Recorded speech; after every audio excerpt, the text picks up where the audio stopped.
How do you make $200,000 a year as a sales rep? Let's do some quick math. For starters, that $200,000 is going to come in two buckets, one base salary and one commission. The base salary is fixed, so we don't have to think about that. Let's talk about commission a little bit.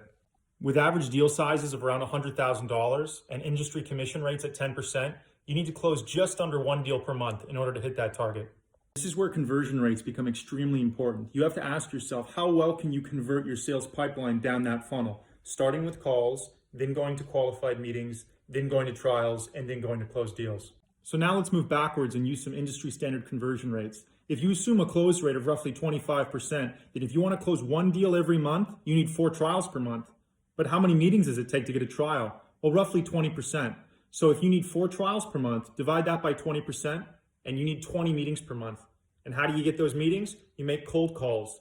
Roughly 5% of all cold calls translate into meeting. So what's 20 divided by 5%? You need 400 calls every month, which is 100 per week to hit your target. If you found that helpful, check out my website, go-to-marketguru.com, where I essentially distill 4 years of work experience as a top performing B2B software sales rep into 2 courses.